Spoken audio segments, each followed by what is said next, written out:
I wasn't. I just finished. I had no idea the Diddy documentary would be episodes. Episodes. I knew a documentary was coming out. I thought it'd be like a documentary. You know, like when you see a documentary, it's a feature-length film, but it's a documentary. This is episodes. 50 Cent produced a documentary about Diddy that he's apparently been working on for a decade. And it has episodes. I've never hated someone for episodes. That's what every person I've ever hated has been a very short story. I'm just like, oh, we don't really get along, feel like they betrayed me, and that's about it. 50 Cent sat the world down for 4 episodes. This is crazy. 4 episodes. With some of the most, this is some of the best footage I've seen in a documentary, because what they did, this is insane. This is fundamentally crazy, okay? The documentary starts with Diddy in a hotel room talking to his staff and his lawyers about what to do about this like incoming indictment, right? It's like 5 days before he gets arrested, right? And as I'm watching this, I'm like, that's curious, because this is 50 Cent's documentary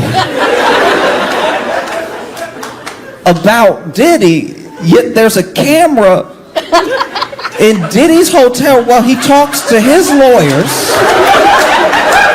He's talking to his lawyers about a strategy on what to do, like a game plan. How did 50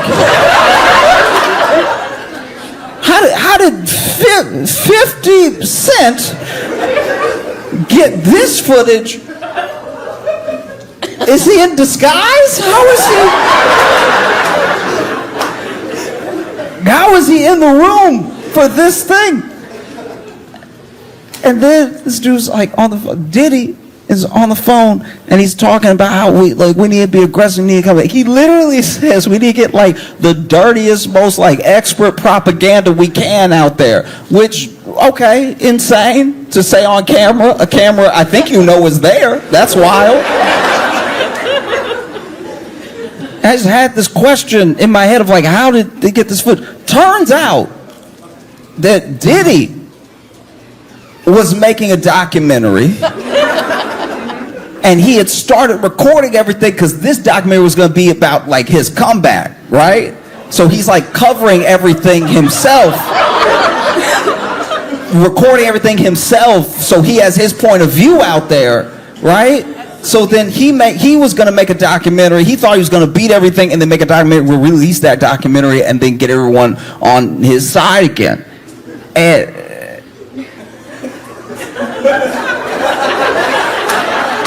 And now you have to ask yourself, how did 50 come into the possession of Diddy's footage for Diddy's documentary about Diddy?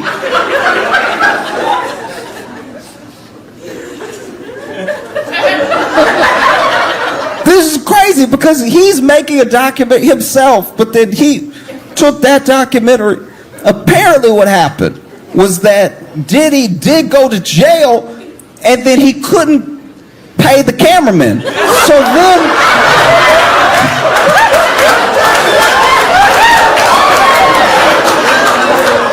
So then 50 was like, I'll pay the cameraman.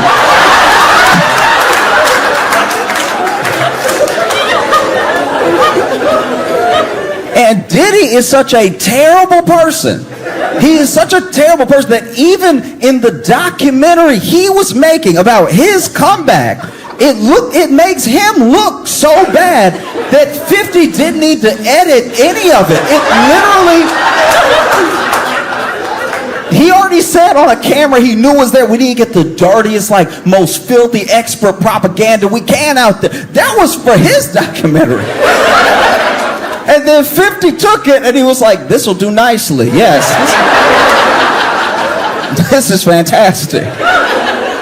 Because I was sitting there, I was like, because also the other thing happened. So he gets off the phone with his lawyers, gets off the phone with his team and everything. And then he stands up and he's looking out the window And out the way, he's like, got to be like 26th floor or something. He's like in like a high rise, and across on the roof of another tall building, but on the roof of another building is just, Diddy is looking out the window to another building, and on top of that building is just the police.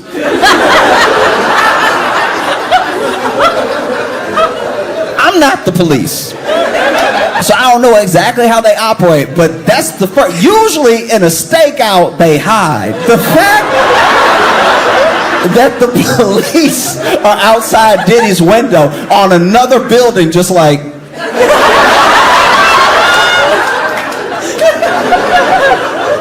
This is crazy. Once again, this is his footage. His footage. That's wild.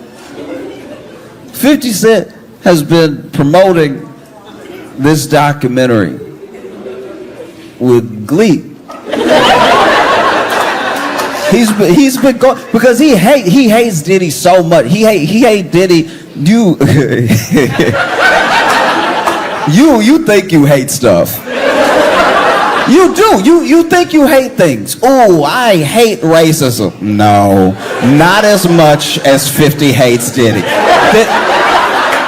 Oh, I hate sexism. You haven't even met sexism if you compare it to how much 50 hates Diddy. Oh, I hate olives. You love olives compared to how much 50 hates Diddy. Not ready for how much 50 hates Diddy. He hates first of all, he hates some episodes. He hates this man. Episode after episode, he hates him enough to get good footage. Narrative stringing footage. Complete through line footage.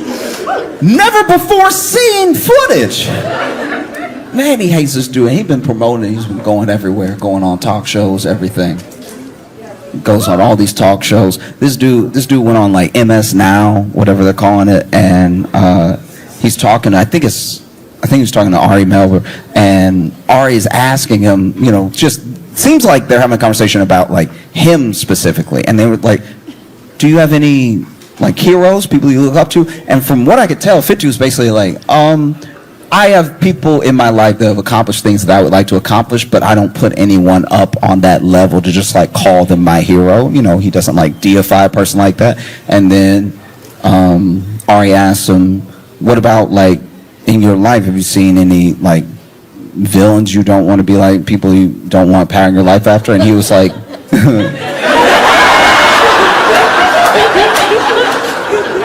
he was like, Diddy. This dude, because this dude has been making this documentary for a while, just quietly, in the shadows, just collecting, just making it happen. A decade of work going into a documentary. And now it's like he gets to show it off. This is his baby. And you know how new parents are.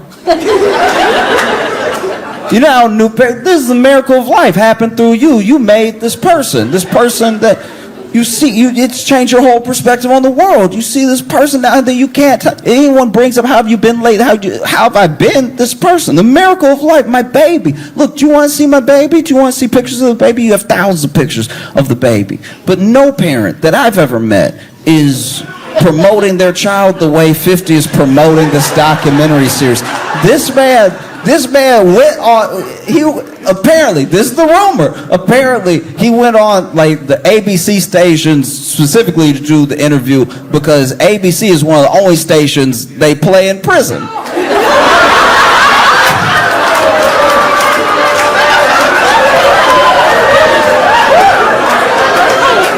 This is a biblical amount of hate. Cain didn't hate Abel this much. This is wild. He is doing everything but looking right to the camera, smiling and waving at Diddy. This is insane. This is wild. He's smiling so hard. I've never seen him smile like this. This man's smiling. 50 Cent in every interview is smiling ear to ear. I didn't know he had dimples. I think they just came in. Wow, he hates him so much. Oh man, wow. he hates him. So like, I've never seen hate like this, and to produce something that is both like a product of your hate, because most hate is fruitless. You know, people talk about hate, and one of those famous quotes: "Hate is drinking poison and hoping the other person will die."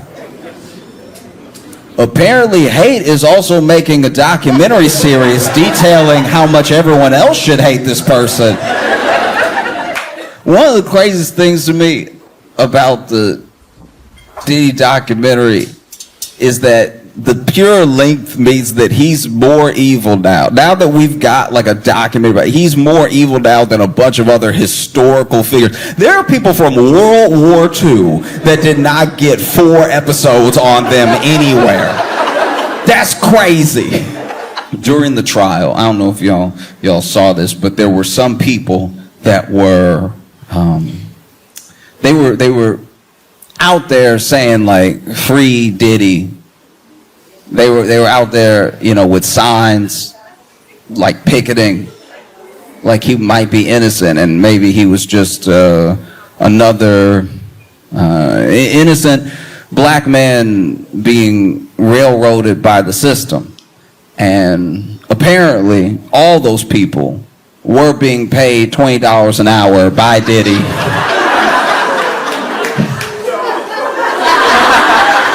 Here's the thing. This is what's so funny about that to me, is that like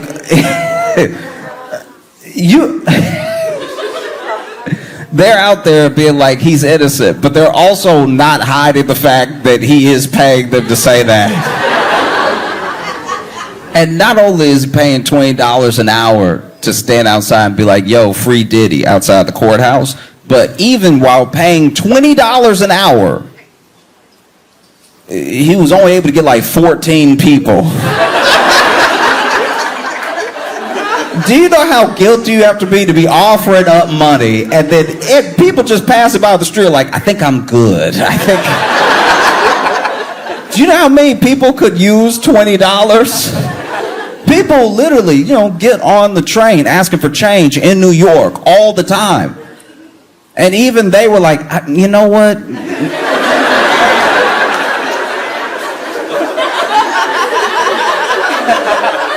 Not every $20 is a good $20.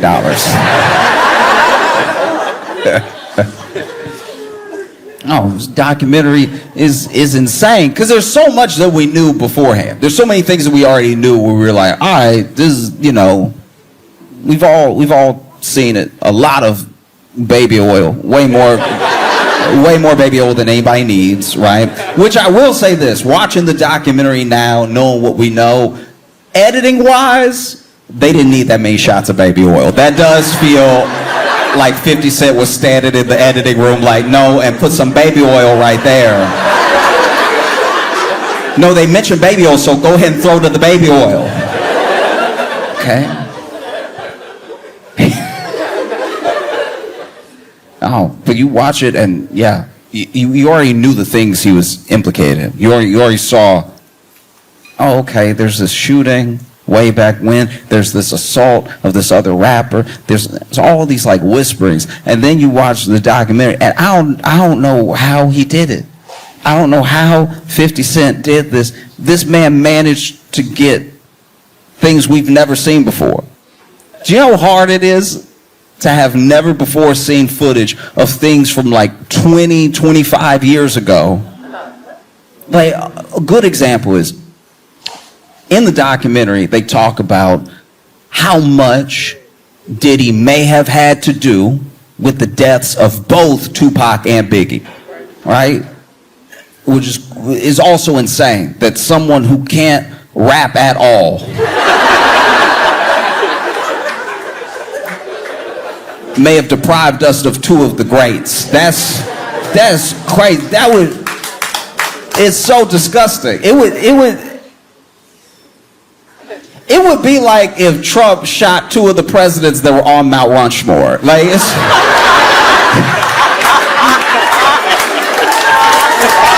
like, oh. And then years later, we're just sitting here like, not Lincoln. How you gonna do that to George Washington? No, it's wild. And so in the documentary, there's like footage, never before seen footage of moments leading up to the deaths of both Biggie and Tupac. I can't describe how hard it is to come by things we didn't even know existed. Both of these were police investigations. The police investigated, not hard, the police investigated both the deaths of Biggie and Tupac, and somehow 50 Cent found footage. I've never in my life hated somebody enough to find footage.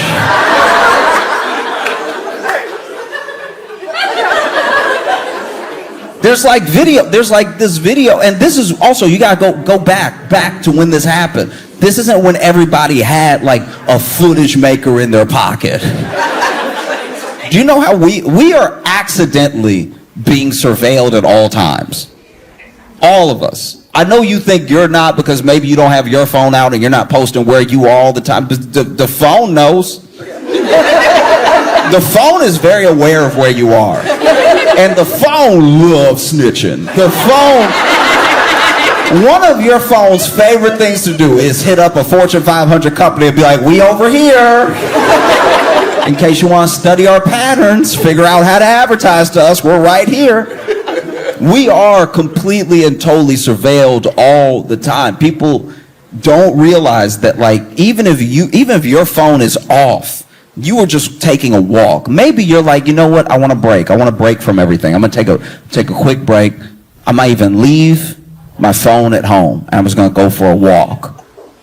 That's great. Detach for a second. The thing in your pocket is too much of your life, and too much access to you comes through that thing.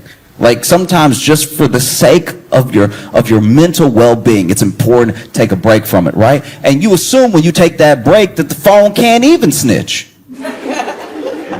Meanwhile, you're taking a break, walking through your neighborhood, getting caught on every Ring camera. Everybody got a Ring camera. You getting caught from Ring camera to Ring camera to Ring camera to Ring camera to Ring camera. And even when they try to ping your phone, the phone like, he not here. Like, the phone loves snitching on you. The idea that like any crime goes unsolved is wild to me. The way we are surveilled now, I'm like, how'd you not catch them? I know where they are right now. It's crazy. So you go back a little bit. Go back to before it was so easy to keep track of everyone. Because even when people text you, they expect an answer from you. They have your number. They know it went to your phone. It said delivered on their end, right? And unless you fixed it on your phone snitched on you to them. It said read to them. It said read. It said he saw it. He just don't want to answer. It said it. It told you. It told you immediately, right? And so even when you text someone, we expect immediate answers. We expect a sort of immediacy from everyone. And if you're not getting it, then it must mean something, right? Let's go back to a simpler time. Go back to the 90s when, you could just move about the world. I'm surprised people in the 90s, like, I'm a 90s baby, but I was a baby. I was a child. I didn't have the chance to take the opportunities allowed. But how did everybody that was an adult in the 90s not serial kill? It seemed like it was right there. Anytime somebody older than me hates somebody else older than me, I'm like, you could have been dealt with that. That seemed like, you don't want to solve a problem, that's on you. But like, I'm just saying, it's crazy to look back, even like CCTV footage from like 1990. It is indistinguishable from a game of Pong. Like, it's so unclear what is happening in the thing. I can't believe anyone ever went to jail off of the original CCTV footage It's so hard to tell what is happening. I can't tell if that's somebody beating somebody up on a street corner or if that is the Sasquatch. It could be either one of them. Black and white, barely imaging, got pixels everywhere, just moving, and it's like, as you can see right here, no, I can't see that. I can't see that at all. Even when I watch old episodes of Law and Order, and then they play the footage, that's how you know it was bad. I'm watching on TV, them pretend to be lawyers on TV. And they're still like, as you can see right here, and even sitting at home, I'm like, there's no way anybody can see anything. Like, is this where I'm supposed to suspend my disbelief and be like, it's a TV show, I can see it. Like, go back to a simpler time, right? Go back to a time where if you wanted there to be footage of something, you had to go out of your way. Truly out of your way. You accidentally make footage now. People don't realize that, but like even some of the things that get people caught when they do a crime weren't even them being stupid. But some people are very dumb. Some people are incredibly dumb. And they're like, look at me doing a crime. That is happening. And that's happening a lot. We got to get the youngins to stop doing the crime in front of their phone and then posting it. Doing the crime at all is bad. We should start there. But also, doing the crime and recording it is insane. Doing the crime, recording it, and posting it yourself. We have got to, the snitch is in the house. Like the snitch is you. The snitch is in the mirror. There's no one got to tell on you anymore. You post it. Look at me doing the crime. At what time is it? Let me take a screenshot of myself. Hold it today's. Let me take a screenshot of myself holding up another phone with today's most viral TikTok so that everybody can know for certain that it was me and I did it and I'm proud of it. And then when I show up in court, I'll be like, who? No, truly, let's go back.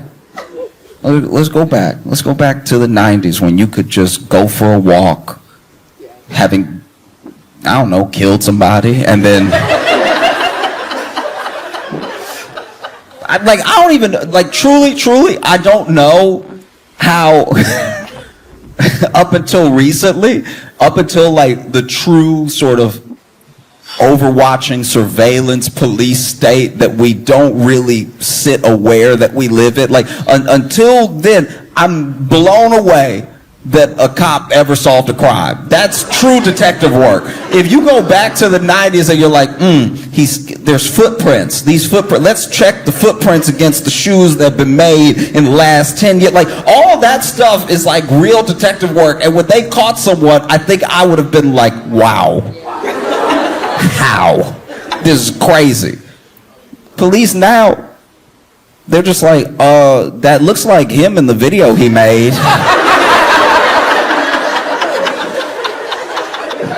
I'm just saying, he said his whole name, so it might be him. You know, like him and this dude, they had beef, so then he beat him up on camera, recorded himself beating him up because he thought it would look cool, and then held up his own driver's license and then posted it to Instagram. It just seems like an open and shut case. Police work back in the day seemed like real work, I guess. Like that's how'd you catch anybody? They weren't here for it. Then you got to track down the people. Then you got to get interviews out of the people. The people don't want to cooperate because they're more scared of this person than they are of you. And then you got to connect dots. You got to wait for DNA stuff to come. The DNA testing wasn't even like that good up until recently. There was like bad DNA testing. The early stuff, they were on to something, but it was bad. They'd send it off, and the test results would come back. It is blood.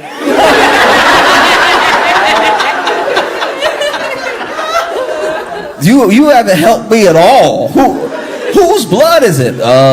Somebody red, I think. Like, it's gotta be somebody red. Because the whole thing was red, so. And now you can enhance images. Even if you got a grainy image, you can zoom in and enhance it. And you can't necessarily enhance and upscale it the way that they did on TV. But a lot of science follows a lot of like entertainment. Like it's funny how that does keep happening, where there will be an idea, you'll see it on TV. It doesn't really exist that way, but then it almost becomes the design for the thing that will exist one day because it fits into the imagination so well. They're like, oh yeah, why don't we just have facial recognition that cross-references all the other faces we have in the database, and then you just run it and it goes face. That's him.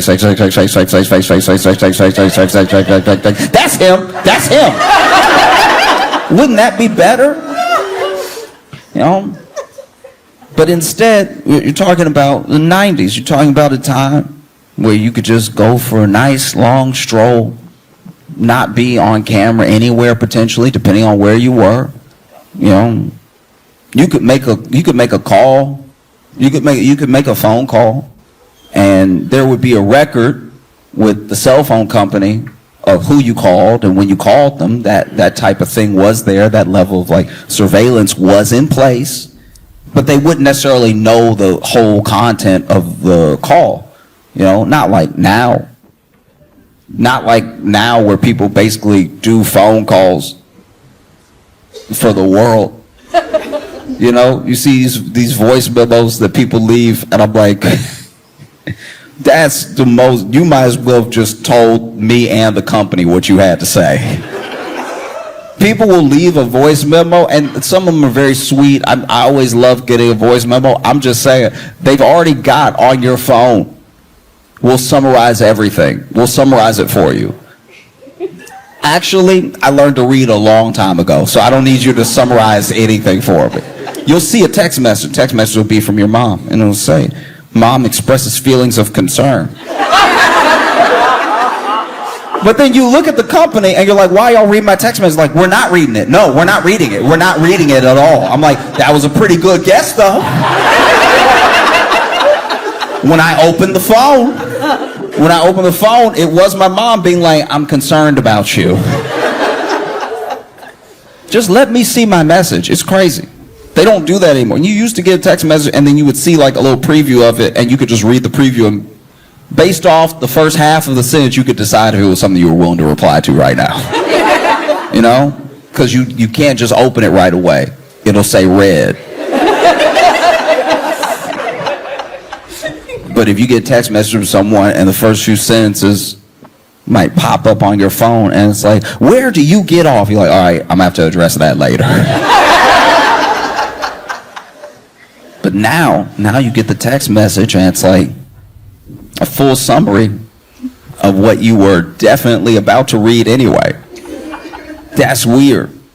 It's like, how does anybody get away with anything now?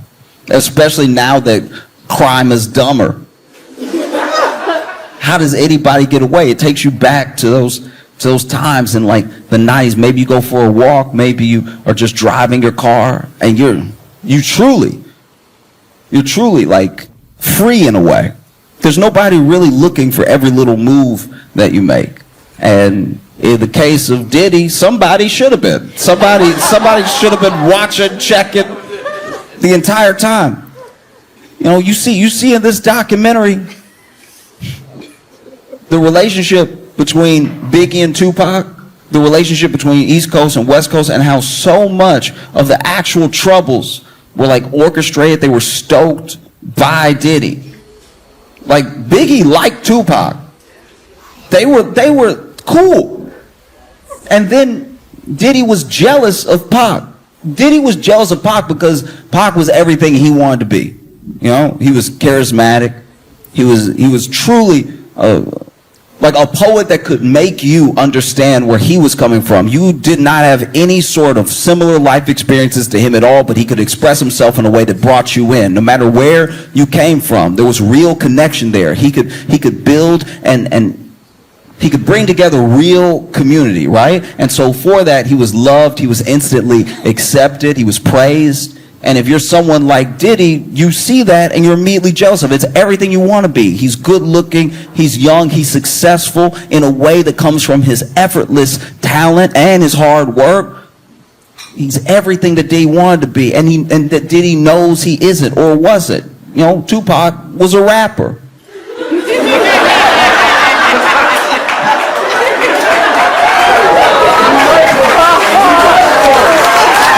Do you know what I mean? Like, Diddy, I know Diddy want to rap. Oh, Diddy want to rap so bad. One of the most dastardly things this documentary has done in some of the editing is just showing Diddy dance for no reason. You can tell Diddy not talented from the way he dancing. I know it's a harsh statement to make, but Diddy dances. Diddy dances like Tom Cruise from Tropic Thunder. Like and Tom Cruise was on rhythm. You know what I mean? Like Diddy was over here in the documentary.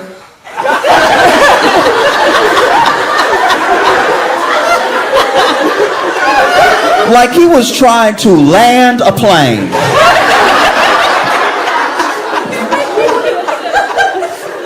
I was sitting there like, what am I watching? I'm just saying, you go back to that time, right? Go back to the time in the 90s when your phone was just a phone. Like the cell phone was only a phone. You could make a call and play Snake. Maybe Centipede if you were fancy, but like that's all it was. It had that stick that came out of the antenna that shot out of it that for some reason wasn't out all the time. Why would you not pull it out all the time? If you want to have a good call, why do you need to pull it out? Shouldn't it just come out every single time? And then you would drop it. You drop your phone and it was not a big deal. Look at people that drop their phone now. This is how you can tell we're all addicted to our phone. Watching someone drop their phone is like watching somebody drop crack down a drain. They're like, oh!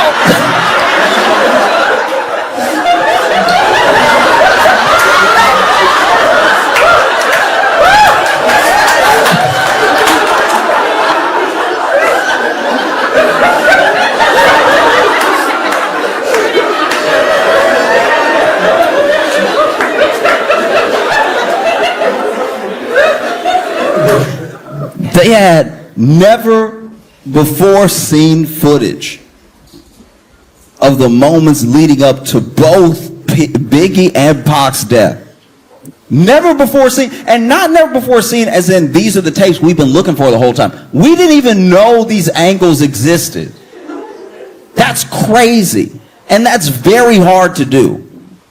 Like you see tragedies happen now, and because of social and because of search, people can pull for all the different angles, all the different sides to anything that has happened since everyone started carrying a cell phone, right? But this thing is crazy. You see them walking. You see Tupac walking all the way up until a fight that he got in, and then later you see through footage things that people have not seen before leading up to his death. Same thing with Biggie. There was this moment in the documentary where there's somebody sitting in their own car, right, with a camcorder, which is weird. I know we're going in the Wayback Machine, but even in the 90s, nobody sat in their car with a camcorder. That's a new thing. Recording yourself in your car is a new thing. It's a relatively new thing to humanity. We weren't doing this before maybe TikTok. Like, we weren't doing it that much, and now people record themselves in their car so much. Why did we start crying in the car? Look, I know it's already like a social phenomenon and everything, but we will need to stop. Like that's people recording themselves crying in the car. Because the first video I saw somebody crying in the car, I don't remember what they were crying about, but they were talking about something, and it was something big. It was something happening in the world, but they were like,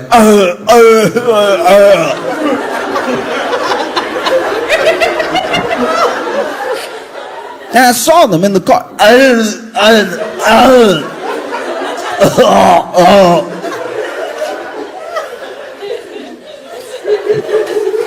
And they were talking, they were like, it's so unfair, it's life, you know, it just comes at you, this is horrible, what are you supposed to do?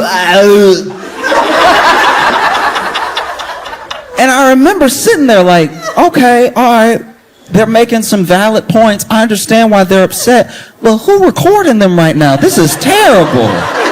Why would somebody record them and then put it online? And then, because it was just, I was scrolling when I saw it. So then when I clicked on the profile, I saw it was their profile. I was like, oh, somebody then hacked them and posted a video of them crying.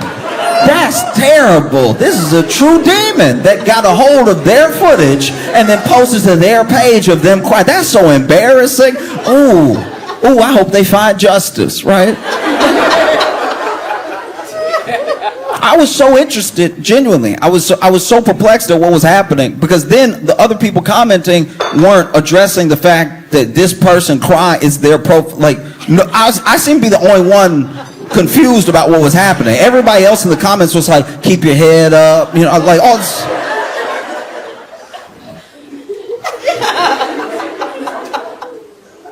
And so, look, I was curious about how this was going to develop, because I've been, you know, witness to many of my friends that have been like hacked, especially when Facebook was like young, and then somebody would get on your Facebook, they type out a bunch of things on your timeline, just like dumb stuff, and then, you know, you would get them locked out, you get back on and everything.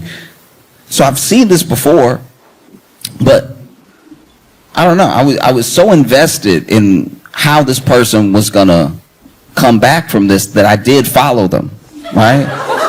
I hit follow just to be, because I'm expecting any day now they're gonna be like, hey, somebody, you know, broke into my account and posted me at my weakest moment. Thank y'all for the support, and so I followed.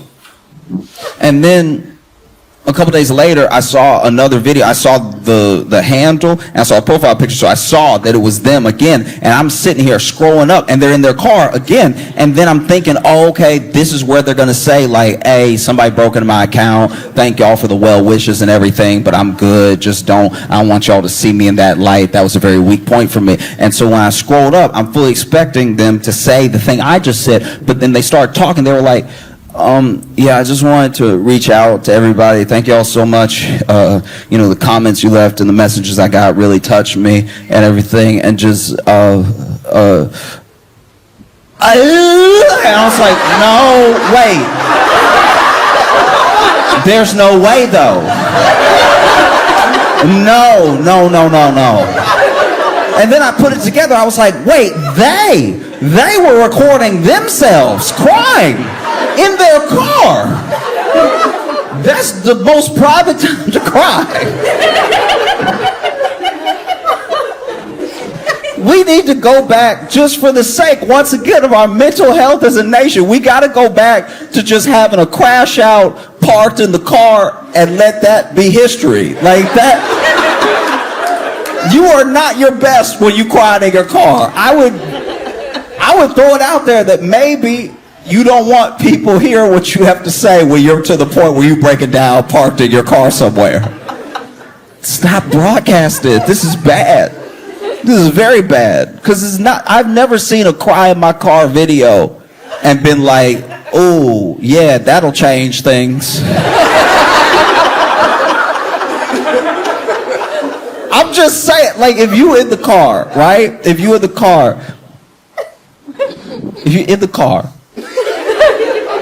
and you are upset, it's understandable. This life is hard, and sometimes people feel like they got to walk it all by themselves. They don't know the support they have. They don't know the people that they have in their life. And in those moments, there's an opportunity. You could use that time to reach out to someone and tell them that you need help. You could reach out to someone, and even if, I'll even pitch this, if you're very bad at asking for help, right? Try to help someone else.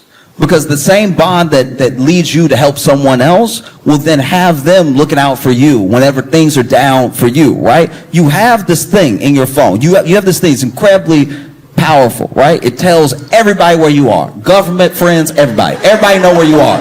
Everybody knows where you are. Everybody knows. People you don't know where you are. People you've never met know where you are right now. They know you're here. Like, people know where you are because it's in your phone, but you also know where other people are. You can reach out to people. You need help. This could be a way that you get the help that you need.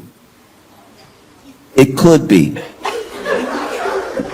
Or you could buy one of those little dashboard stands.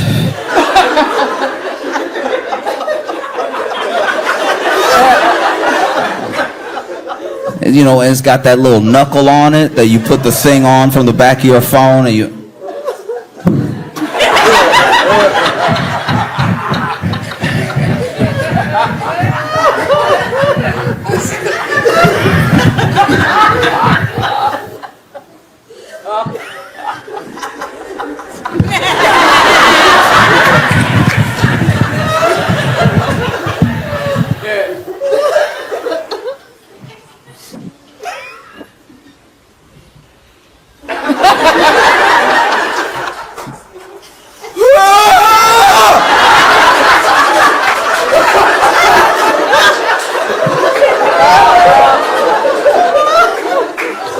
Or you could do that. You could do that. That's an option. It's possible you could give that a shot as well. Because I do think, here's the thing, I'll throw out there. I do think that crying in the phone, like crying in the car on the phone, I think that genuinely came from a fundamental epidemic of loneliness. Do you know what I mean? Like that thing is not something that's born out of having a wealth of people to talk to.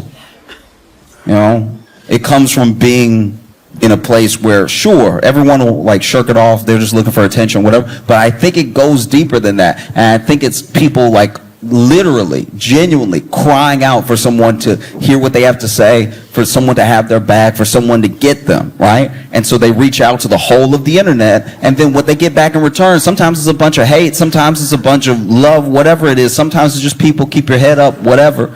But I don't think it's a substitute for like genuine human connection, like having that person to sit in your car with you, to look at and go, like that, like, that's much better. That's just between the two of you. And instead of becoming your worst moment online, it becomes like an intimate moment you have with a friend who has your back, who you can cry to, right?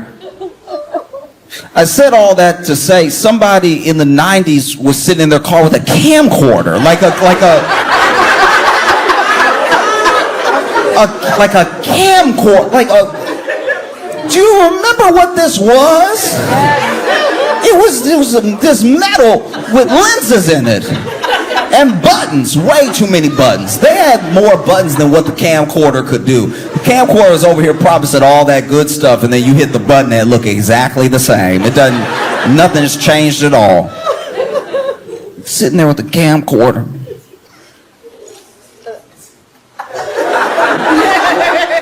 Because the camcorder had that strap. It had that strap right on the back, so that way, you know, you could do some real journalism, some true video journalism. You know what I mean? Some people had the camera and they had to hold the big thing and they got to put their eye into the little pocket.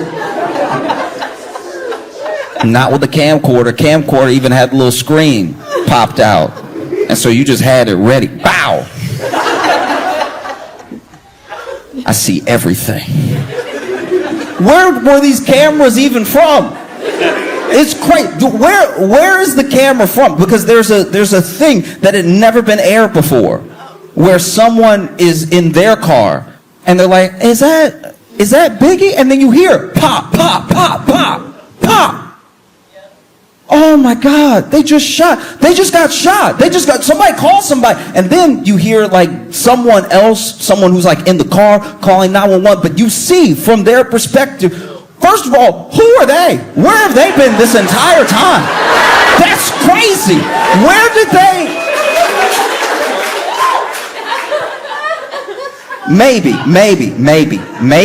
Maybe there's a chance that in all of this investigative, in the long time, apparently like a decade, that 50 Cent's been working on this documentary, that somebody somewhere was able to pay somebody for something that they had never given anybody before. And there's also different reasons why you might hold on to something. Imagine you're there when something like this happens. You may not want to broadcast it to the world that you were right there and that you saw something on tape, because they didn't see a person, they just saw that these shots were happening, right? And so maybe you don't want to broadcast it because now you don't want to go to the police in a thing where they seem to have no leads and be like, oh, I have some extra information for you. Maybe, I don't know. It's plausible, but it seems just so wild that these two moments would meet up. That somebody would just be recording in their car with what had to be like a camcorder. Who just walked around with a camcorder in the 90s like that wasn't shooting their own document, like just in the car with the camcorder all the time in case something happens? Fast forward to present and it ends up in this Netflix documentary about Diddy. Maybe that's what happened. But what seems just as likely is that 50 Cent time traveled back in time.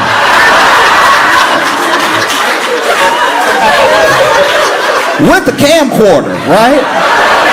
Because you don't want the resolution to be too clear. People start asking questions. Time travel back in time, sat in the car and point the camcorder in the direction. Oh, is that Biggie?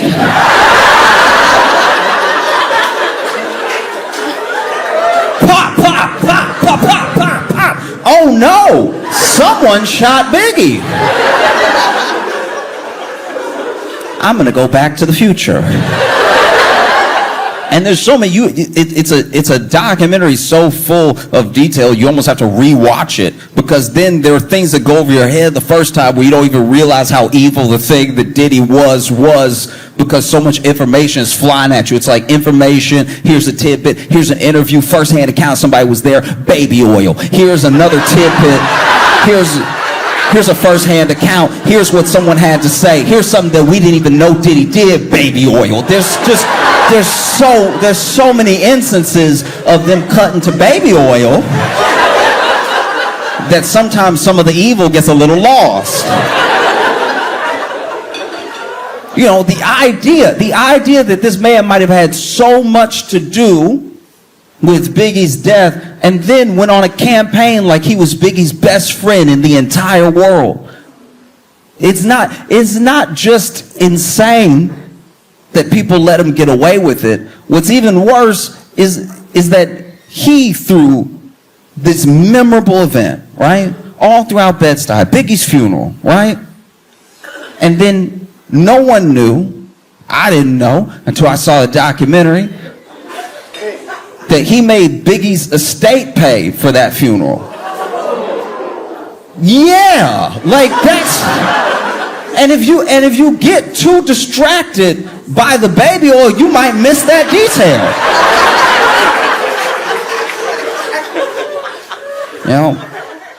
And it's a scary thing that what gets revealed in this documentary isn't just how bad Diddy was. It's also how bad so many of us want money, fame, something he could dangle over people that really let a lot of this abuse keep going, that really kept a lot of his secrets, that really kept people doing whatever it would take to be in the loop. People can only have a real power over you when they have something that you want. Once you decide that you don't want it that bad or that you're going to get it for yourself, they have nothing over you. And there were people who tried to do that. And so then Diddy would come at them with violence. At least if I can make you fearful. If I can't make you want anything, if I can make you fearful, I can keep you in line. There's just so many people that have ended up dead. That's kind of like through the documentary sort of laid at Diddy's feet. Like either he's out here having people killed and doing all this stuff, or he's one of the unluckiest people to be around. Like that's... Either way, I would never want a track record like that. I would never want people to be like, oh yeah, I met Josh Johnson a week ago and now I'm real sick.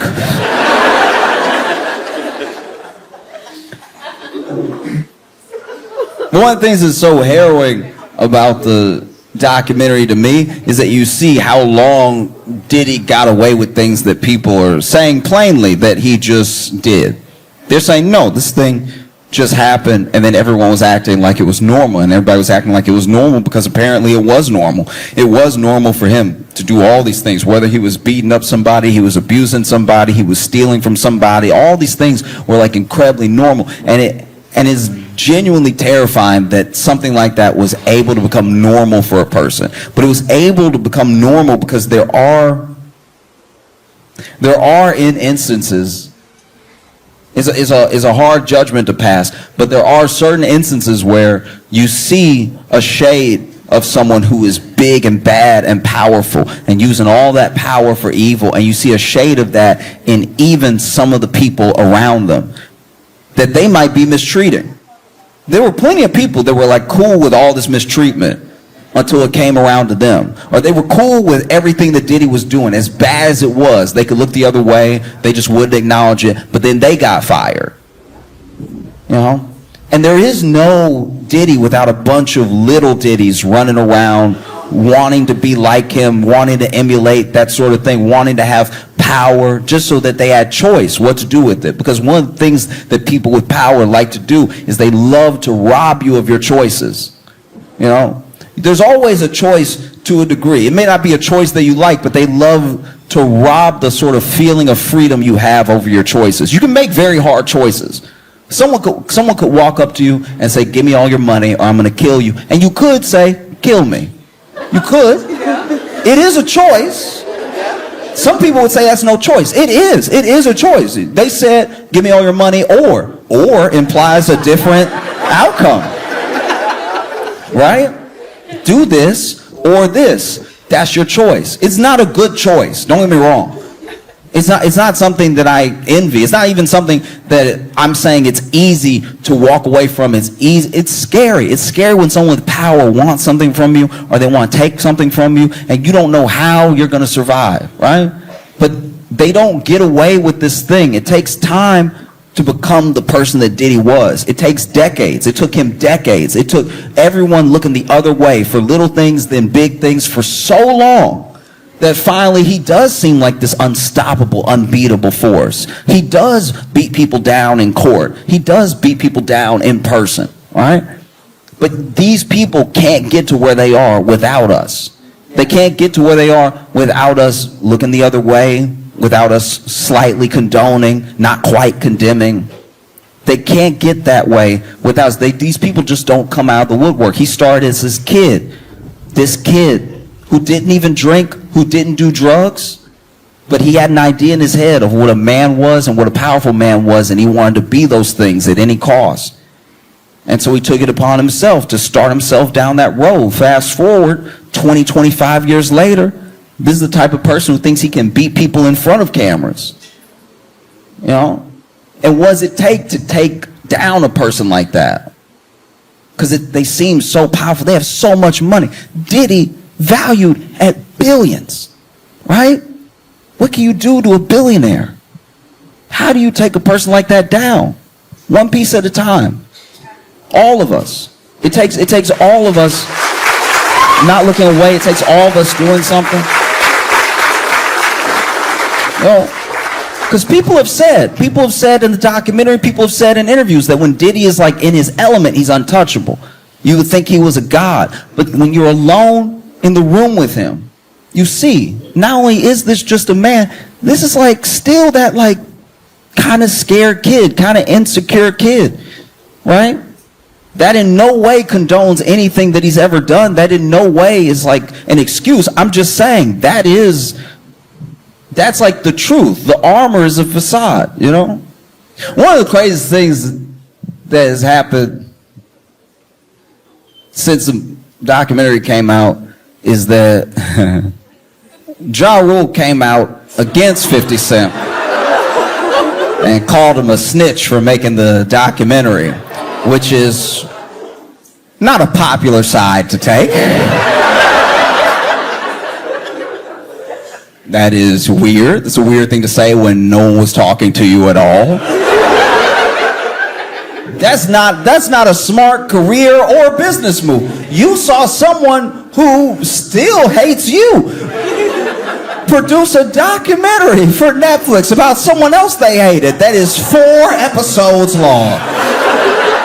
You saw that and you thought to yourself, I'll get involved. Are you out of your mind? I was blown away. Called him and snitched and everything. Ja Rule, by the way. I looked up Ja Rule just to see what was up. Just, I wonder what Ja Rule had been up to, because it wasn't rapping, right?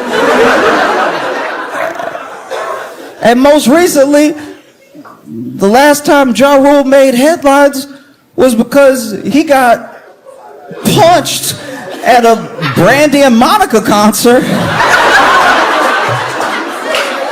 on their The Boy Is Mine tour. Where you get punched says a lot about where you are in life. Do you know what I mean? If you're a rapper and you get into a fight at a rap concert, that seems par for the course. If you are a rapper and you get punched backstage at an R&B concert, you must have had it coming. These people are singing melodies. I'm not a fighter, but one of the worst things to do is to get beat up to soft music.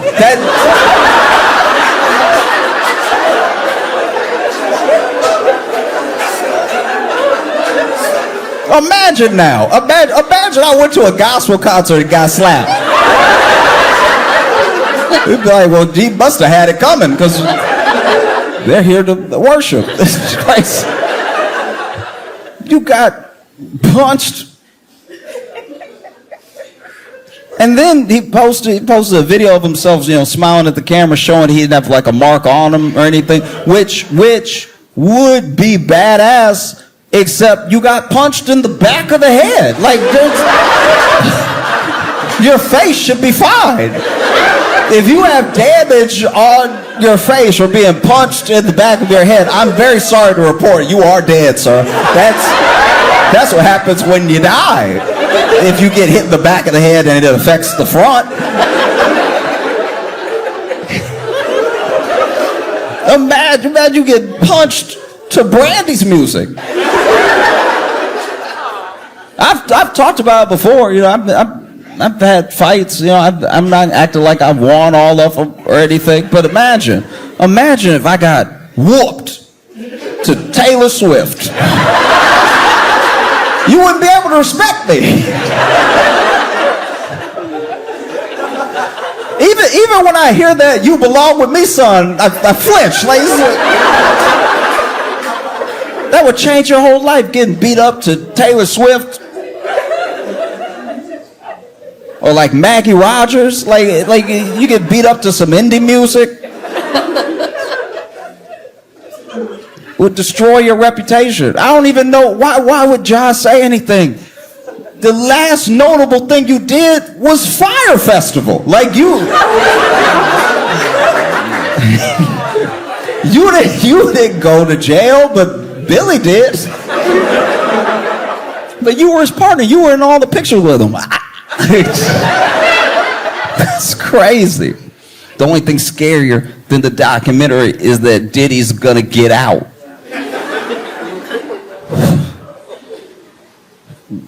I'm terrified. I've been talking reckless. I really thought he was going to go down. I was positive. I was positive. I was so sure justice was going to prevail. You know what I mean? This is crazy. This is so insane. The American justice system had one job, right? One job. Finally, a black dude did everything. And somehow this is the one that slips through the cracks. That's crazy. Do you know what I mean? Do you know how many people I know have been arrested or gone to jail for some slight It's like they barely had it. But then a jury was like, maybe they did it. Let's send them away. Diddy and OJ are the two people that I've seen where I'm like, guys, what? What? This is crazy. You watch this. It's insane. You watch this documentary and you're like, wow, this dude is a true demon. Like in every sense of the word. Like he's so evil. It's horrible. It's horrible, the things that he did to people. There's never any excuse for it. No matter what your childhood was, no matter how much you're lacking in love, no matter what trauma you've been through. There are people who have always had it worse than other people that don't go about doing like evil business. And because I believe in like forces in a way. I do believe that there's some people that are so pulled to like the worst of their nature that they'll do whatever it takes to feed an ego, to keep a side of themselves quiet that makes them question the things that they're doing, you know? But I also truly believe in balance. I believe in balance, and I don't think that like any man is like truly a saint. All of us have our issues, all of us have our problems, and we have our things that keep us human. We have our mistakes, we have everything that drags a person down, right? So I would never try to put a person on a pedestal or make them some sort of living saint, because I don't know what their inner thoughts are. I don't actually know their heart. I don't know if the good that they do is to be seen doing good, or if it's to actually put more good in the world. I can't tell you. I have no idea. But because I grew up in a religious home with a grandma that really believed in Jesus. You know, I've seen that picture of Saint Michael stepping on Satan's neck. And I don't know, it just kind of feels like that's what 50 Cent is doing to Diddy. You know what I mean? Like, got the sword and everything.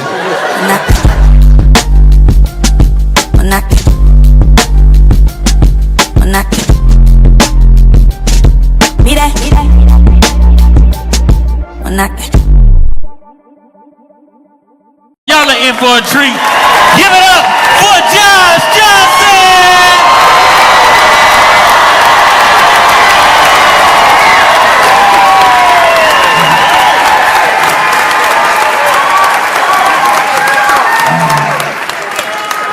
I don't expect everyone to know or care about what's happening in New York, you know?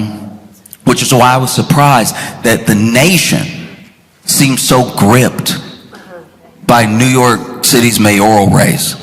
Like, this, people talk about it everywhere because I think it's just feels like a beta test for something bigger. You know? In case you're not familiar with who's running, right? You have to understand who's running to understand what's happening. Eric Adams is the mayor of New York City. And Eric Adams, in case you don't know, is one of the worst people at corruption I've ever seen. Like, you know what I mean? Like, have a little mystery about you. Like, it's just, I feel like I could pay him off, you know what I mean? Like, it's just, like, one day when they make, like, his corruption is just, it's not enough, you know what I mean? If you're gonna be corrupt, go all in. He'd be having me feel bad for him. You know what I mean? You did all this corruption, that's all they gave you? You should have asked for more.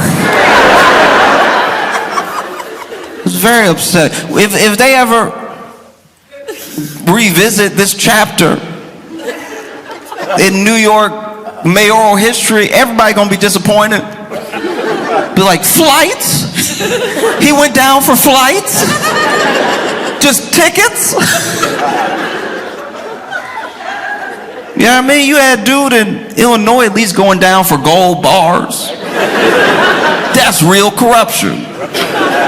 That's like cartoon corruption. You know what I mean? Like, He took it back to the 50s level corruption. Break me off some gold bars, I'll get you anything you want. That's mustache twiddling, tie women to railroads corruption. That's crazy. And you over here embarrassing us as New Yorkers. This is a very rich city, and you going down for a couple flights to Turkey. Turkey!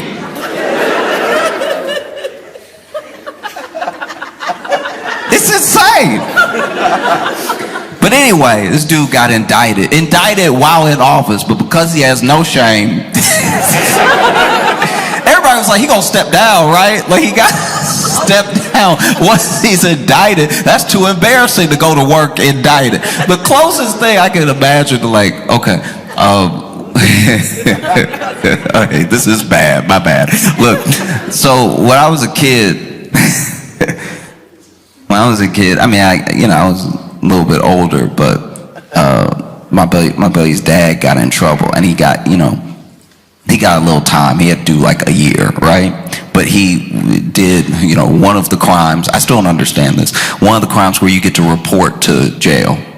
Like, you get to report to, that's always weird, because whenever you watch Law and Order, they take you like, jail start right after usually that's jail, you know what I mean? Like, usually they take you out, I didn't do it, right? But for some reason, they told him he was guilty, but they let him, get his stuff in order, and he could report to jail. And that weekend, his son, my friend, took the car without permission and came home a little later than curfew. And clearly, his kid may be like acting out of frustration about things that are going on with his dad, but he gets home and his dad's very upset with him, and he's like, you didn't ask for permission for the car, you're supposed to be home by 10, I'm sorry, but you're grounded. And my buddy was like,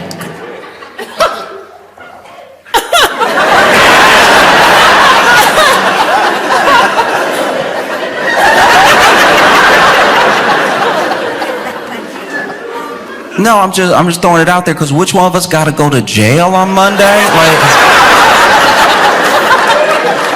it sounds like you grounded. It sounds like you really the one in trouble here.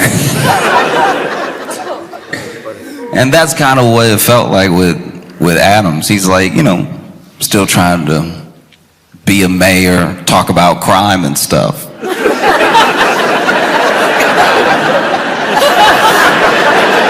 Over here talking about crime in the city. And so then you also have Curtis Sliwa. And Curtis Sliwa is the Republican running. And he's an interesting dude. He was like the head of the Guardian Angels. If you don't know what the Guardian Angels are, they're basically these people who hang out on the subway. You know the movie The Warriors? Alright, it's like that, but if one of the gangs wanted to be the police. Like, all they really do is just fight black and brown people that they think are doing a crime, and sometimes lose the fight very badly, because they are getting older. And Curtis Sliwa, like, I guess I could slightly see how someone like him ends up like him, because he does have a story of violence against him for every story you bring up about New York City. Like, you'll be like, hey, do you ever take the yellow cab? He's like, I was shot in the back of a yellow cab in 1986. And you're like, how has this much happened to you? But Curtis Lee was running as a Republican. And then you have Andrew Cuomo. Andrew Cuomo is a former governor, and now he is running for mayor because governor turned out so well.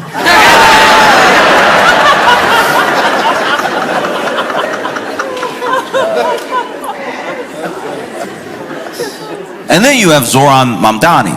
And Zoran Mamdani almost feels like a fixture of politics at the moment, because he is someone who seems to be the antidote for the thing that's been ailing the Democratic Party maybe for like 9 years. this is a dude who is running on what he will do and his own policies that he believes in.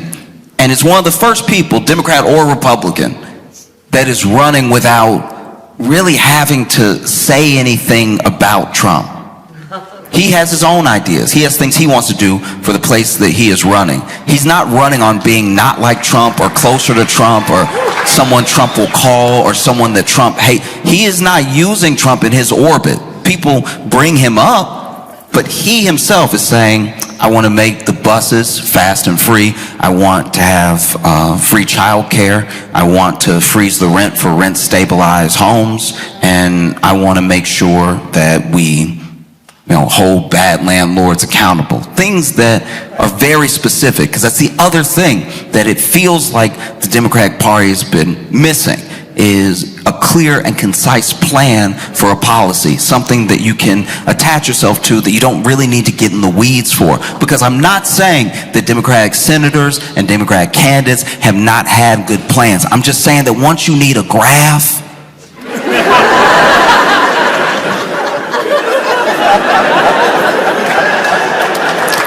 we are a country that doesn't like to read. It doesn't matter if it's a pie chart, it's still reading. Because one of the things that they've come after Mamdani about over and over and over again about his policies, how are you going to pay for it? How are you going to do this? How do you plan to pay for it, right?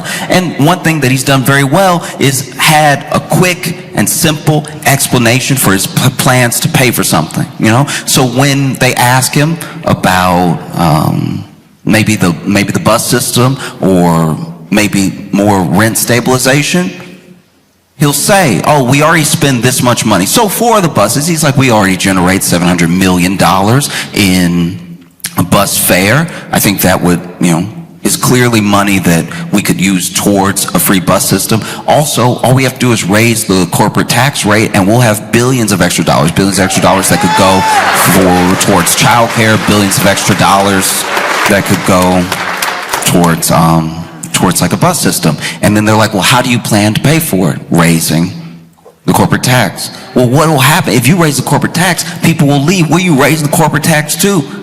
And they'll be like, oh, I'm just raising it to the same as New Jersey. Like what they already do right there. Like they actually already do it over there. I guess you didn't know that, but it's already, I would just copy them. It wouldn't be higher than that. I would copy what they do over there. And I don't know, is everyone dead in New Jersey? I don't think so. I don't think everybody left. In fact, a lot of people moved there. So I think they'll be fine. But I don't think that Zoran is leading in the polls or is the Democratic candidate because of his clear and concise policy. I don't even think it's his youth. I don't even think it's because he's captured a moment. I think that he is the front runner because he, more so than anybody else, to a degree I've never seen before, is the number one. I'm telling you, the number one of all time, the number one Andrew Cuomo hater. He hates this dude. He hates this dude so much. He hates this man. He wake up and hate him. He wake up and he hate him with a smile too. You ever had somebody hate you with a smile? It makes you feel crazy. You're like, what you just said to me was foul, but you're smiling. Why are you smiling? No, he hates this dude. And look, don't get me wrong, they all hate him. Every candidate hates Cuomo. Eric Adams hates Cuomo so much that even though he had zero chance of winning, even though he was actually campaigning, this man was like, look, I'm gonna do it better next time. And we're like, do you mean crime? Do you mean? Eric Adams, he's even, look, to his credit, he is stumping with Cuomo. He's over there side by side with Cuomo and everything, probably looking for a job because he's about to be out of one. You know what I mean? He is out there with Cuomo, but you can tell he hates this dude. Sliwa hates him. Curtis Sliwa hates Cuomo. He hates Cuomo so much that he was actually asked by a reporter, you're over here getting about 11% in the polls. why not drop out? If you don't want Zoran to win that much, why not drop out? And clearly the people voting for you might also vote for Cuomo. And then Curtis Sliwa looked really offended. He was like, why would I drop out? People like me.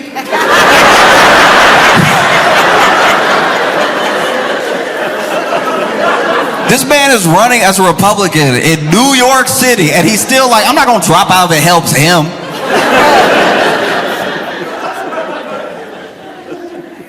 Zoran Mondani hates Cuomo. He hates that dude so much. Hates him so effectively. Real hate. I've never hated somebody so much. I learned all their stats. Zoran hate Cuomo so much he memorized everything Cuomo ever did wrong and bring it up any chance he get. That's generational hate. I think Andrew Cuomo hates Andrew Cuomo because he running. It's like, why are you putting yourself through this? You know, man. Because then you look at the debates. Okay. This is very important. I gotta go back in the story for a second because Andrew Cuomo wasn't always hated. Even if you hate him right now, think back to a time where you didn't even know who he was. That time he was like beloved. People forget all about it because that's kind of what we do whenever somebody has lost favor in the public eye. A lot of people say they never liked him or that they don't really know why anyone ever liked him. But people loved Cuomo. Especially 2019 into 2020, people loved that dude. People loved Cuomo so much. I think that's why people hate him so much now. Because everything he did feels like such a betrayal of their love. You know, people were out here calling themselves Cuomo-sexuals.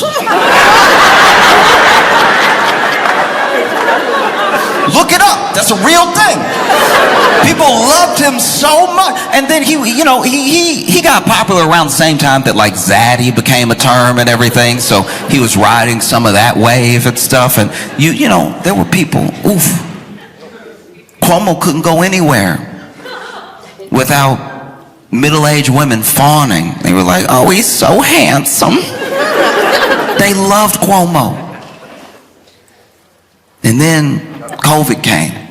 And for a little while, they loved him even more because New York's numbers during COVID looked really, really bad initially. Obviously, it would. It's an epicenter of travel. People go there from all over the world. And we're also on top of each other all the time, pandemic or no pandemic. But then we saw these huge numbers that scared everybody. And Cuomo's like, we're going to take this seriously. We're going to lock everything down. And he announced a bunch of policies. As soon as he announced those policies went into effect. And you saw the numbers crater. It was genuinely amazing to watch. It really felt like there was a lot of hope and everybody was going to live. And this is a long time before the vaccine came out or anything. So it was when people were at peak fear, right? But it was a wild time in New York because we had shut down so effectively that for the first time in New York City, the air was clean. You could take a deep breath. And then later, there was a scandal.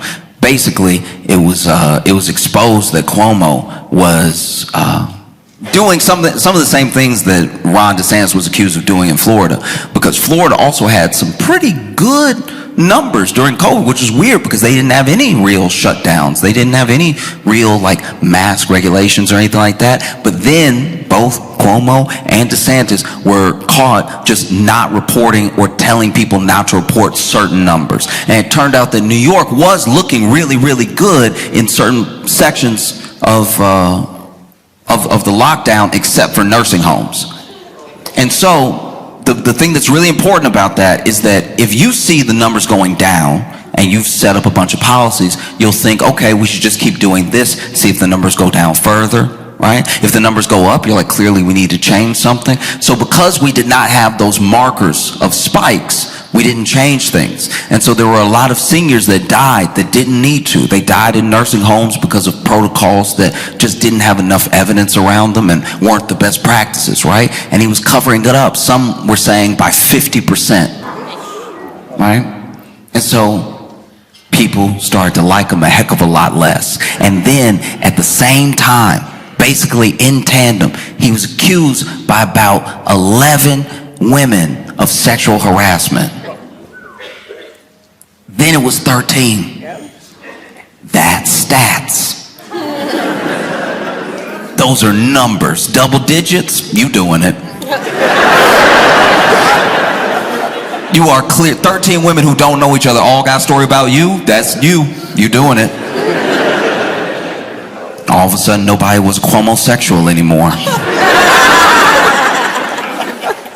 And everybody was telling this dude to resign, but he tried to fight it. He was like, I'm gonna fight these allegations. You're gonna see my name's gonna be cleared. And we were like, all right, but even if they clear your name on these sexual harassment allegations, you still did the nursing home thing. And so everybody from Joe Biden to Eric Adams was telling this dude to resign. And he finally resigned 2021, and now he's running for mayor. That's just important to make sure you know, because I've watched people struggle before in a way that was kind of what looked like a bit of a lost cause. I try to be optimistic for people that are in my life, but I'll give you an example. My buddy wanted to enter an arm wrestling contest, and we are built the same. I'm never going to tell anybody not to follow their dream, but I won't let someone sleepwalk off a building. And so I was like, are you sure? Because, you know, you look like a mirror right now, and I'm not entering any arm wrestling. But he's like, no, I want to do it. Been watching online, it's so cool. There's actually a tournament coming up. I want to go. And so, you know, I went with him. We went, and this dude squares up. It's one of those ones where they got the peg on one side, so you grab it, and they got your arm with the pad for your elbow. And sure enough, they went. And as soon as they started, he was over here. Oh! Oh! Oh! And I couldn't believe that this man was actually winning. He was like pushing the arm down, and then he won. I was surprised. You know, like when people got that farmer strength? You don't see any like real definition of muscle. It's all smooth, but they're incredibly strong. I was like, maybe that's him. And then I watched him from round to round.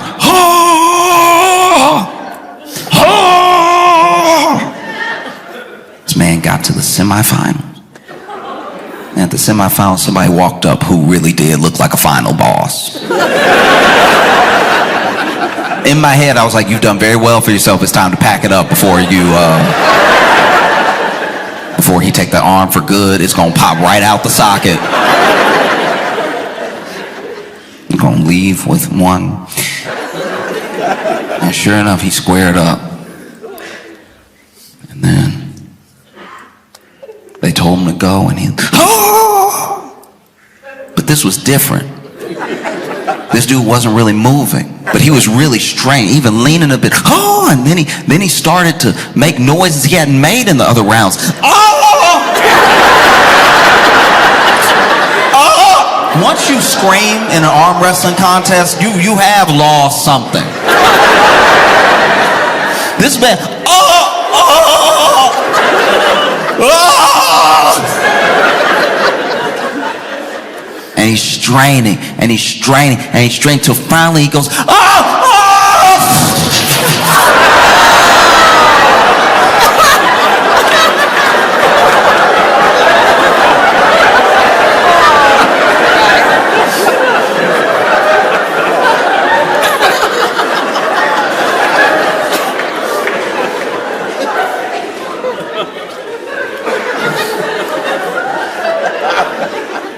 And he won.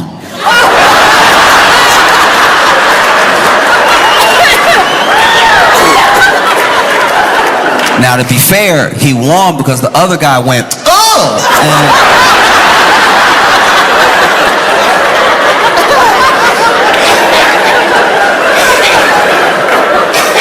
Apparently that is a disqualification.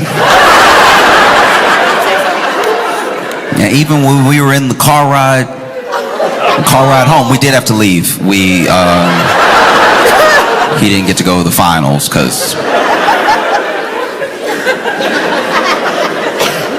even when we were in the car, I was over there trying to be optimistic. I was over there like,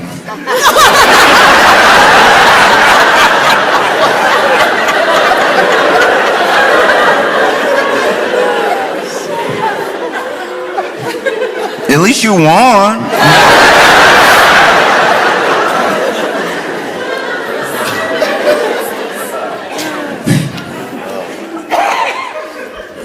I give you an example of how much Zoran Mamdani hates Andrew Cuomo. In the first debate, right? In the first debate, it was Curtis Lewa, Zoran Mamdani, and Andrew Cuomo all on stage together. Really, the race is between these two, but every once in a while we throw Curtis a question. And Cuomo's talking, and he goes, look, this is not a job. Being a mayor of one of the richest, biggest cities in the country is not a place for on-the-job experience. You know, this guy's never had a job before, and I don't think he can run the city. He definitely can't run it like I can. I can do a much better job. This is not a job for experience while you're in it. You gotta know, you gotta come with plans of what you're gonna do. And to his credit, Zoran, you know, it's like, I do have plans for what I'm gonna do. I've stated my plans clearly. Your only plan is to attack me. And Cuomo also came at him with a couple of things that are like talking points that a bunch of the candidates have used that they're not really clicking for me, but I don't know. Maybe I just don't have enough Islamophobia to have it register. But one of the things that Cuomo brings up is like, this man still, you know, won't denounce the phrase globalize the Antifada. All right, you know, he's over here lobbing accusations at me. He still won't denounce the phrase globalize the Antifada. What Andrew Cuomo is referring to, supposedly, is a time where someone else said it and Zoran didn't, I guess, tackle them. This isn't language that he used. It's not something he said. It's something that someone else said that I guess he didn't do enough about in Cuomo's eyes, right? Mamdani responded, well, look, you're talking about things that are from 2020. And since we're talking about things that are from 2020, I don't know why, you know, people would elect a mayor who sent so many seniors to their deaths in nursing homes. You know, what I lack in experience, I make up for in integrity. And for what you lack in integrity, you could never make up for in experience. And I've never watched any debate like a rap battle. I was sitting in front of the computer like, oh! Get him!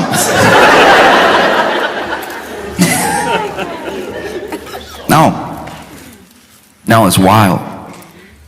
Even Curtis Lewa got in digs on Cuomo. Cuomo was catching it from all angles. Because then, you know, they were talking about the accusations that had been lobbed at Cuomo during his time as governor. And Curtis Lewa goes, really? You spent all that money defending yourself? Really? All 13 women are lying, Andrew? All 13 women? This man hates Cuomo so much, he is standing up for women as a Republican. This dude hates Cuomo with all his heart. Oh, this dude hates Cuomo so much. And then the second debate was even worse. There was a moment in the second debate where the candidates were allowed to ask each other a question. It was just question and answer. They couldn't go back and forth. You just got a question, you got to answer. And Cuomo went over on Mondani and he was like, you took a picture with this leader in Uganda. Did you know that this leader is actually someone who denounces all rights for gay people? They've actually worked on making it illegal to be gay in Uganda, and you took a picture with them. And Zoran answered, listen, at the time I did not know this person's policies. I took a picture with this person. If I had known, I would not have taken that picture, full stop, right? And then it was Zoran's turn. And Zoran asked, he was like, Mr. Cuomo, in 2021, you were credibly accused by 13 women of sexual harassment. And in that time, you spent $20 million of taxpayer funds to defend yourself from all of these women. And you've lobbed, lawsuits, and you've worked with judges for gag orders and everything. You filed defamation suits on all these women. You have actually tried to obtain gynecological medical records of some of these women.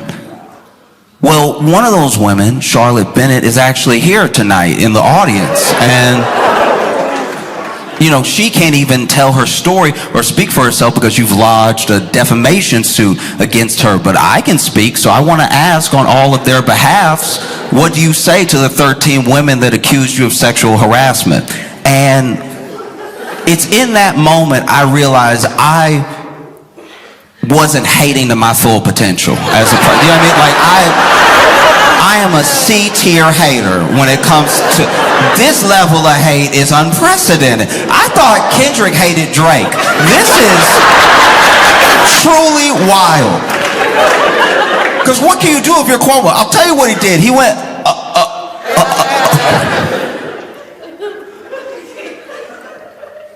You went to Uganda? Truly, I have not seen a face like that on a person. Like Andrew Cuomo's face when it was happening. I hadn't seen anyone make a face like that since my friend won his arm wrestling contest.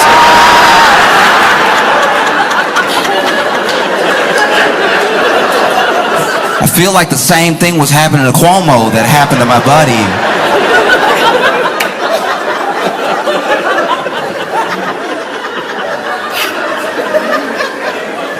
Very bad. Whew.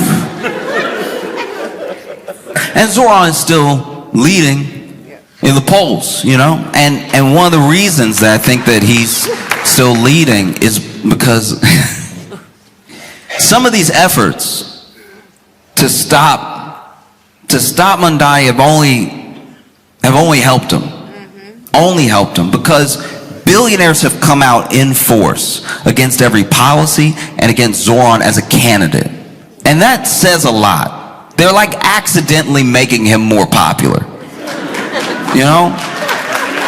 President Trump even said that if Zoran wins, he may have to mobilize the National Guard, take over New York City, which would be not just like a spit in the face to an open, free, and fair election, but what messaging does that look like to you? That you might have to send the National Guard and take over a city if the dude who wants free pre-K wins?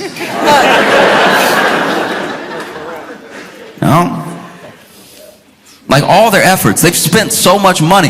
Zoran himself has said, y'all are spending way more money on ads trying to campaign against me than I was even going to tax you.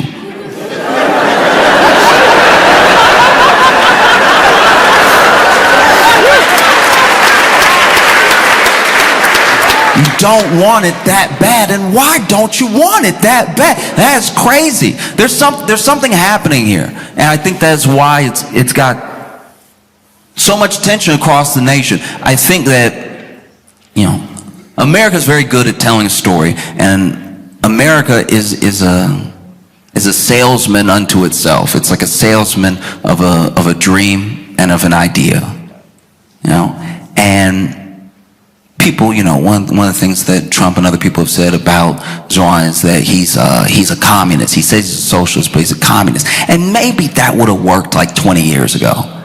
That might have worked. But we are a capitalist country. We all live in capitalism. and it's going poorly enough for enough people that they're willing to try anything.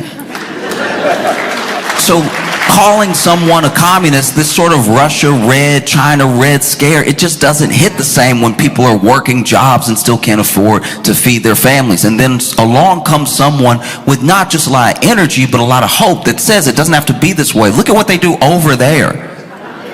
If we just did what they do over there, we'd be able to have more things for us, which is our money anyway. A lot of people have this misconception that the money that a corporation makes is all theirs and was all earned. But they got that money from how much they pay their workers, how much they actually provide for their consumers. And you see that when left up to their own devices, they skimp on, let's say it's just food, they skimp on ingredients, they skimp on workers, they skimp on. And then one day when they have $1 billion valuation, we look at them as if to tax them would be taking their $1 billion instead of just taking back what is owed to the people that made them great, you know?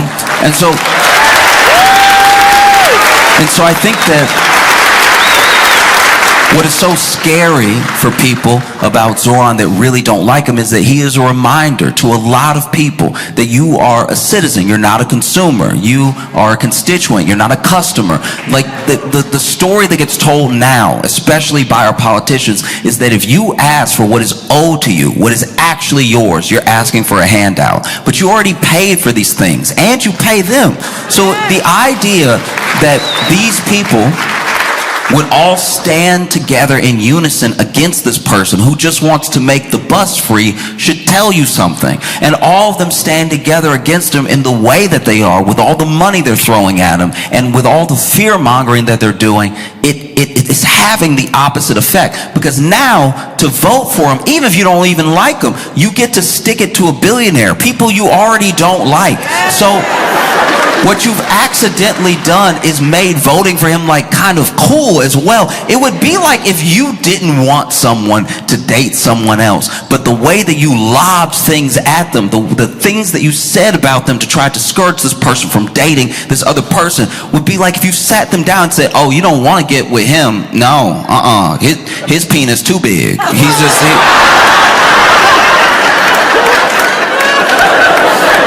You don't even want those problems. You don't.